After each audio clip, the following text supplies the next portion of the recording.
নমস্কাৰ বন্ধু বান্ধৱীসকল, Dimple Patgiri education YouTube চেনেলটোলৈ আপোনালোক সকলোকে স্বাগতম জনাইছোঁ। আৰু আজিৰ এইটো ভিডিঅ'ত আমি আলোচনা কৰিম 10টা ইম্পৰ্টেণ্ট কুৱেশ্যন, যিকেইটা খুবেই ইম্পৰ্টেণ্ট হয়। গতিকে আপোনালোকে ভিডিঅ'টো ভালদৰে চাই থাকিব আৰু যদি ভিডিঅ'টো চাই ভাল পায় লাইক কৰিব, কমেণ্ট কৰিব আৰু যিসকলে ছাবস্ক্ৰাইব কৰা নাই ছাবস্ক্ৰাইব কৰি দিব। তো বেছি দেৰি নকৰি আজিৰ ভিডিঅ'টো আমি আৰম্ভ কৰোঁ। আহক, প্ৰথম আমাৰ কুৱেশ্যনটো আজি লৈছোঁ। 1 নম্বৰ কুৱেশ্যনটো, দেশৰ ৰাজধানী হৈছে চিলভাছা। ইয়াত অপশ্যন 4টা আছে: দমন আৰু দিউ, দাদৰা আৰু নগৰ হাভেলী, আন্দামান আৰু নিকোবৰ দ্বীপপুঞ্জ, অপশ্যন নম্বৰ ডি পুডুচেৰী। আৰু ইয়াৰ ৰাইট এনচাৰটো হৈছে আপোনাৰ দাদৰা আৰু নগৰ হাভেলী। দাদৰা আৰু নগৰ হাভেলীৰ ৰাজধানী হৈছে চিলভাছা। নেক্সট কুৱেশ্যন নম্বৰ 2, লাক্ষাদ্বীপৰ ৰাজধানী হৈছে কি? লাক্ষাদ্বীপৰ ৰাজধানী কি?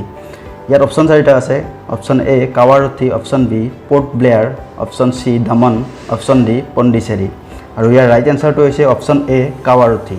নেক্সট কুৱেশ্যন নম্বৰ 3, ভাবা পাৰমাণৱিক গৱেষণা কেন্দ্ৰ ক'ত অৱস্থিত?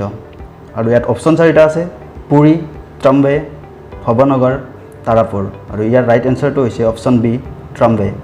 নেক্সট কুৱেশ্যন নম্বৰ 4, গধুৰ যান বাহন আৰু টেংক নিৰ্মাণ কেন্দ্ৰ ক'ত অৱস্থিত? ইয়াত 4টা অপশ্যন আছে: বাংগালুৰু, কানপুৰ, ৰুৰকি, অৱধি। আৰু ইয়াৰ ৰাইট এনচাৰটো হৈছে option D Awadhi. Next 5 number question, সূৰ্য মন্দিৰ ক'ত অৱস্থিত? আৰু সূৰ্য মন্দিৰ ক'ত অৱস্থিত ইয়াত সুধিছে। ইয়াৰ অপশ্যন আছে: পুৰী, অমৃতসৰ, কোণাৰ্ক, ঔৰংগাবাদ। ইয়াৰ ৰাইট এনচাৰটো হৈছে কোণাৰ্ক, অপশ্যন চি।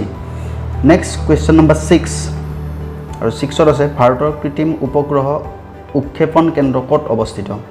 ইয়াত অপশ্যন 4টা আছে: option A Visakhapatnam, option B Bhubaneswar, option C Sriharikota, option D Goa. আৰু ইয়াৰ ৰাইট এনচাৰটো হৈছে অপশ্যন চি শ্ৰীহৰিকোটা।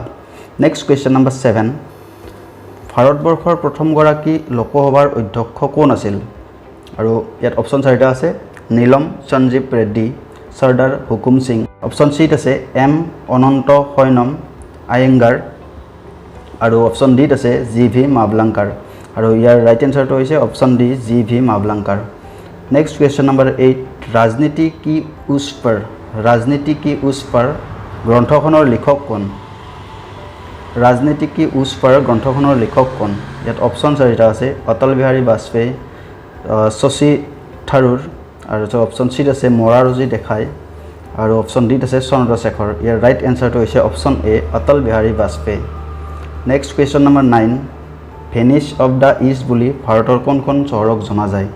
ইয়াৰ অপশ্যন আছে: তিৰুৱনন্তপুৰম, কটক, কোচিন, কাৰ্নল। আৰু ইয়াৰ ৰাইট এনচাৰটো হৈছে অপশ্যন চি কোচিন।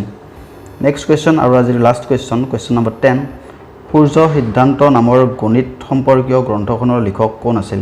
সূৰ্য সিদ্ধান্ত নামৰ গণিত সম্পৰ্কীয় গ্ৰন্থখনৰ লিখক কোন আছিল? ইয়াত অপশ্যন 4টা আছে: বাল্মীকি, আৰ্যভট্ট, পাণিনি আৰু সোমদেৱ। ইয়াৰ ৰাইট এনচাৰটো হৈছে অপশ্যন বি আৰ্যভট্ট। তো আজিৰ এইটো ভিডিঅ'ত এই 10টা কুৱেশ্যনে লৈ আহিছিলোঁ। আৰু কুৱেশ্যনকেইটা কেনে পালে ক'ব। যদি কিবা এই ভিডিঅ'টোত ভুল পাইছে আপোনালোকে কমেণ্ট কৰি জনাব, যাতে ভুলবোৰ শুধৰাই ল'ব পাৰোঁ। আৰু যদি ভিডিঅ'টো চাই ভাল পাইছে লাইক কৰি দিব। আৰু চেনেলটো যিসকলে ছাবস্ক্ৰাইব কৰা নাই ছাবস্ক্ৰাইব কৰি দিব। আৰু চবতকৈ ইম্পৰ্টেণ্ট কথাটো হৈছে এই ভিডিঅ'টো শ্বেয়াৰ কৰি দিব, যাতে সকলোৱে পায়। তো আজিলৈ ইমানেই, ধন্যবাদ।